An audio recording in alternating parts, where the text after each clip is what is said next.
Hey guys, Assalamu alaikum. This is my guide, Raf's guide to Umrah in 2023 from my personal experience. So this is not a video about how to perform Umrah. I'm going to leave that to the scholars and the sheikhs. I don't think I'm an expert at that. But this is going to be everything else surrounding that. The logistics, things to pack. Places to visit. So yeah, let's get started. And just for some context, I'm traveling with an Umrah group led by Ustad Asim Khan. So I'm not going to be just performing Umrah. This is actually a work trip as well. I'm creating content for them. I'll be giving my opinion on whether you should be traveling as a group or traveling solo. So I'll share some of that insights as well. Okay, so first things first, and this actually applies to both groups of people that want to perform Umrah or Hajj. You want to download the Nusuk app. The Nusuk app is a new portal for pilgrims. You want to download this and create a profile, obviously, as soon as you've got your visa, because it requires your visa number. So I forgot to mention the most important thing, and that is first applying for a visa.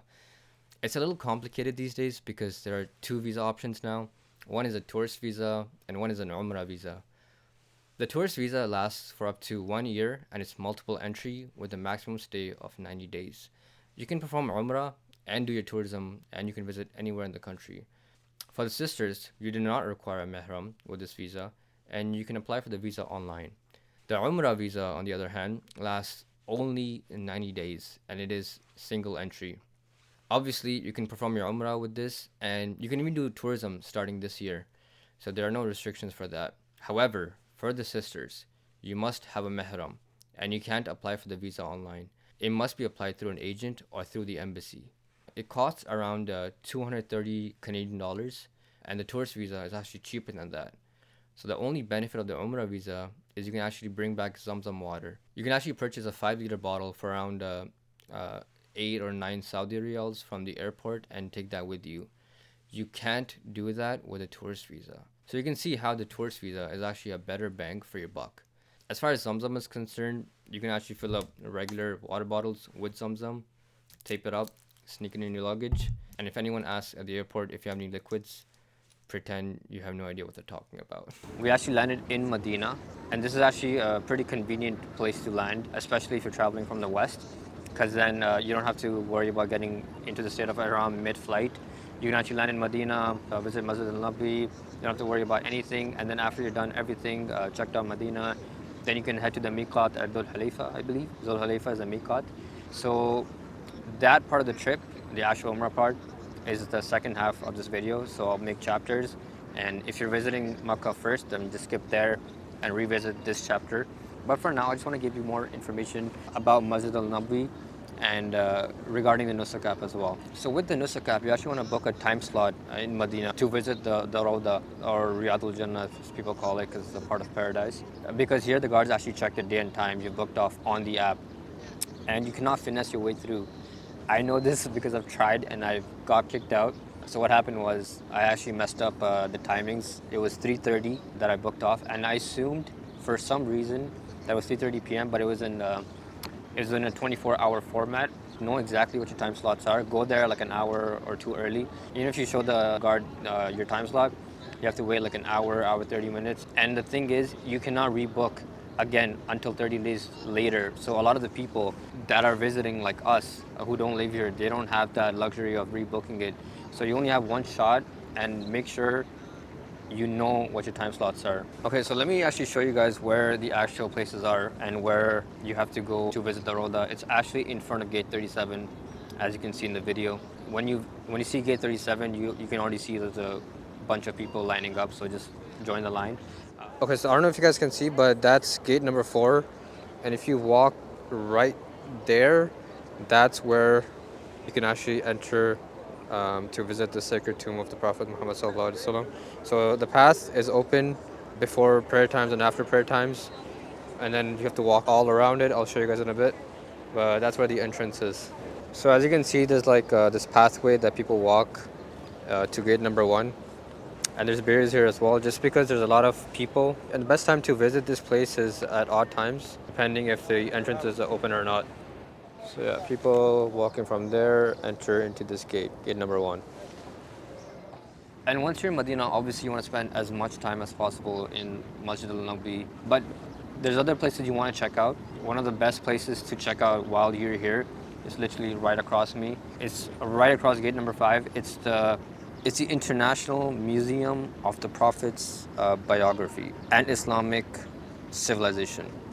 Okay, so yeah, you want to check out that museum? It's, I think, like 40 riyals, and you can buy the tickets online. I recommend to buy tickets online because you don't want to wait in line in the heat. You can book a tour, and the tours are offered in English, Urdu, French. It just takes you on a journey of the biography of our Prophet Muhammad sallallahu alaihi wasallam. And the museum is really cool, by the way. It's very like scientific, very techno with black tiles and like cool lights.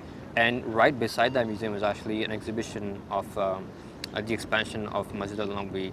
That's 15 riyals. It's not too long, but it really shows what the masjid was at the time of the Prophet and how it came to be this massive and amazing piece of architecture. So check those out as well. And then if you have more time, you want to go on a ziyarat tour, if you're alone, then you can just catch any cab and just tell them ziyarat, and they'll take you around the tour of the most historical and important masajid and locations. Some of them include Masjid al-Quba, which is the first masjid built under the banner of Islam.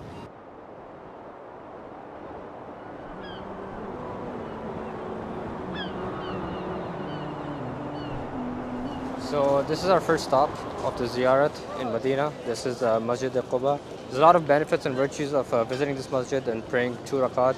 It is said that just praying 2 rakat is the equivalent of performing an Umrah. So you definitely want to come out here.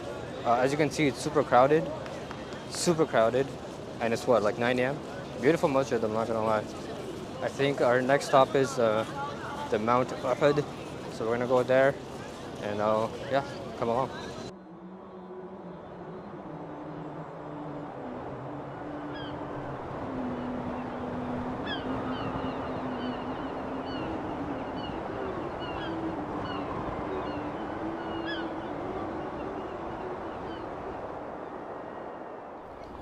So we're at our second stop of the Ziyarat of Medina, and this is Mount Uhud. This is where people are hiking up, and people actually think that it's just this mountain that's called Uhud. It's actually this whole mountain range that's called Mount Uhud. This is where the Battle of Uhud took place, obviously, and a lot of the companions of the Prophet ﷺ passed away here. They're martyred. So yeah, come here, reflect, make dua at the graveyard, and if you want, you can climb all the way up, that I'm gonna do right now. So yeah, let's go, inshallah.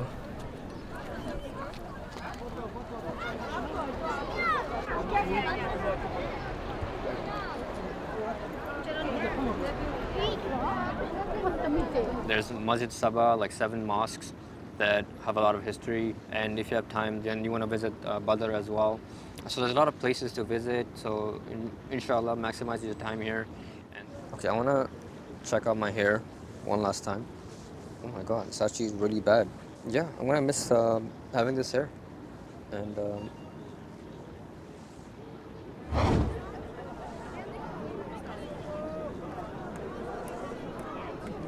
So I kind of teleported from Medina to Makkah there for transition purposes. But the best way for you, especially if you're traveling solo, is to use the high-speed Haramain railway system. The travel time is literally cut to half compared to a car. With a car, it takes at least 4 hours, but with this bullet train, it's literally 2 hours or under. As a solo person, the cost is also cheaper. I paid like around 300 riyals for business class tickets, which is around $100. Economy tickets are only slightly cheaper, so I recommend getting business class. And this pricing is literally the day before. So if you plan it out and book in advance, you'll find even better pricing. Whereas a cab would cost at least 550 riyals one way. Okay, so your boy caught like a massive L today. I was trying to be smart and book my tickets in advance, but just for you guys, I wanted to show you guys the train because I never traveled in the train.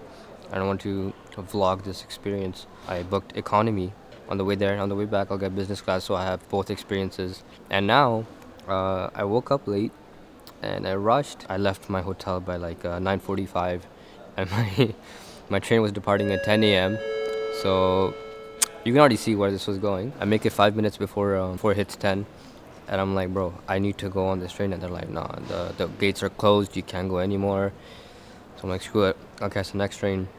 There's no economy on the next train. I have to buy business class, unfortunately. This is not flex. I have to pay like another 600 riyal because there's no refund on the previous ticket. So, yeah, this is all for you guys. And now, I'm gonna milk this business class ticket. I have all the food here, but yeah, this cheesecake is banging for sure. All right, so since we have time to kill, I'm gonna go show you guys around the train station. I'm gonna show you the business lounge, what it has to offer. So yeah, let's get to it.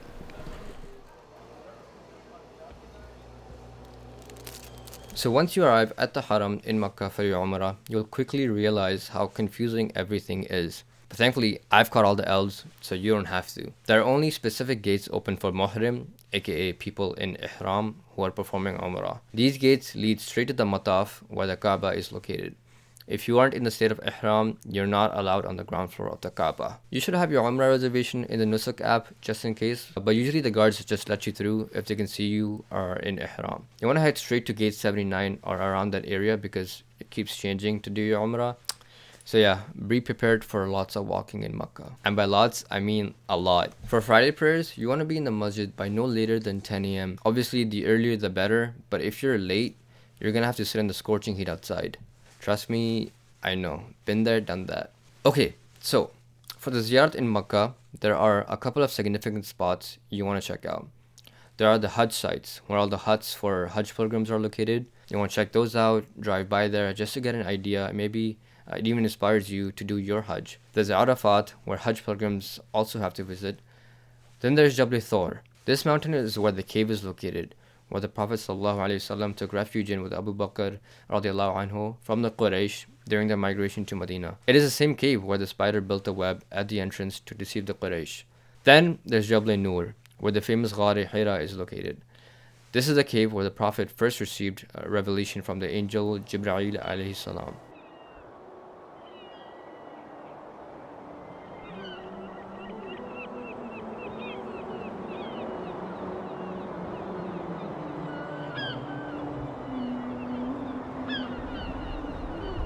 So yeah, it is a very important and significant place, and I'd recommend climb up there, check out the views there. Also, if you have more time, you want to visit the city of Taif. There are some spots where the Prophet visited, and they're actually marked. There's Masjid Al Aqsa, otherwise known as Elbow Mosque, and there's a spot near there where the Prophet made the famous Du'a Taif, which used to be a garden back in those days. While you're in Taif, you also want to hop on the cable car there because the views are immaculate.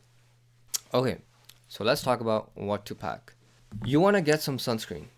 I think I'm stating the obvious here, but sunscreen is a must because with all the direct contact with the sun there, you need some protection. Now, this is a special type of sunscreen because it is actually fragrance free, and as you know, or you should know, that you can't apply any fragrance while being in the state of ihram.